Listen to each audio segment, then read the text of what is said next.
जहां एक और दुनिया में भुखमरी बढ़ रही है, वहीं दूसरी ओर फूड का वेस्टेज भी बढ़ता जा रहा है। और कुछ ऐसा ही देखने को मिलता है बड़े शहरों के सुपरमार्केट में, जहां पर अगर फूड नहीं बिकता है तो या तो वो उसे फेंक देते हैं या उसे डिस्ट्रॉय कर देते हैं। लेकिन फ्रांस में ऐसा बिल्कुल नहीं होता।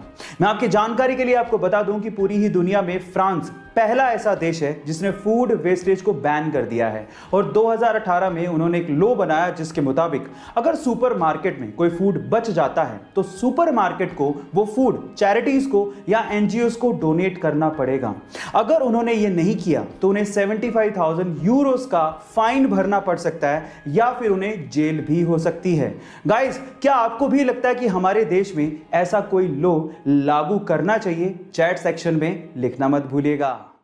द फैमिली मैन 2 सीरीज में एक लड़की की परफॉर्मेंस लगातार लोगों का ध्यान अपनी तरफ खींच रही है।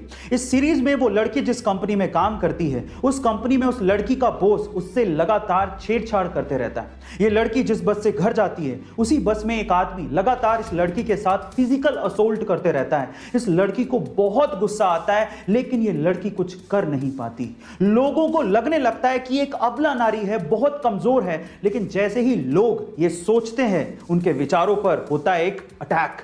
उसके बाद आता है एक सीन जिसमें यही लड़की फिजिकल असोल्ट करने वाले उस बंदे को जिस तरह से ऊपर पहुंचाती है, वो सीन देखने लायक है। अब सबसे इंटरेस्टिंग बात यह है कि इतना डार्क और इंटेंस कैरेक्टर निभाने वाली ये लड़की कोई आम लड़की नहीं है, बल्कि साउथ की सुपरस्टार है। इनका नाम है समंथा अकिनेनी। गाइस, एक बार में देख के तो आप इन्हें पहचान भी नहीं पाएंगे। धूम्रपान स्वास्थ्य के लिए बहुत ज्यादा हानिकारक होता है। इससे आपको कैंसर भी हो सकता है, लेकिन प्रॉब्लम तब आ जाती है जब इसकी लत लग जाती है और फिर छूटती नहीं है।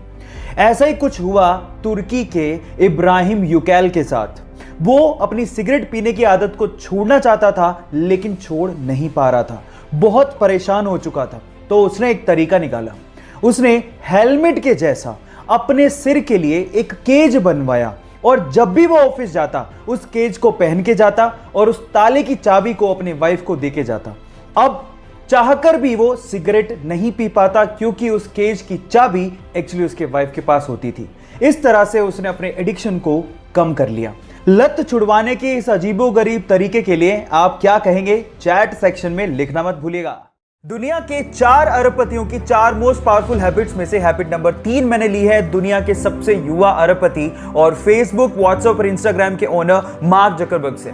वो ये कहते हैं कि मैं हमेशा अपने आप को चैलेंज देने में बिलीव रखता हूं। मुझे कोई फर्क नहीं पड़ता दूसरे लोग क्या कर रहे हैं, और अपने आप को चैलेंज देने के बाद मैं उसको पूरा करने के लिए जी जान लगा देता हूं। रिसेंटली उन्होंने अपने आप को चैलेंज दिया है कि वो हर दिन 1 मील दौड़ेंगे, हर 1 वीक में 1 बुक को पूरा करेंगे और चाइनीज लैंग्वेज मैंडरिन को सीखेंगे।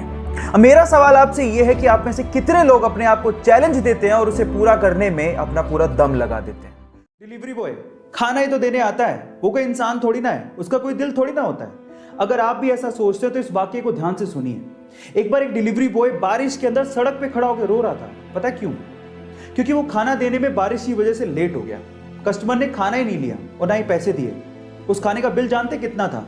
3800 रुपए, जो कि अब उस डिलीवरी बॉय की सैलरी से कटने वाला था, जिसकी खुद की महीने की सैलरी 10,000 रुपए। अब आप सोचिएगा कि वो डिलीवरी बॉय क्यों रो रहा था। गाइस, भूख लगी आपको, बारिश में खाना ऑर्डर किया आपने और पेट पे लात मार दी उस बेचारे के। ये सही नहीं है। गाइस, इस वीडियो को इतना शेयर करो ना कि अगली बार कोई ऐसा करने की हरकत ना करे। दिल बड़ा रखो, क्योंकि यही लोग हैं जो आपकी प्यास और भूख मिटाते हैं। गाइस, ऐसी वीडियोस के लिए YouTube पे हमारे चैनल को सब्सक्राइब कर लो।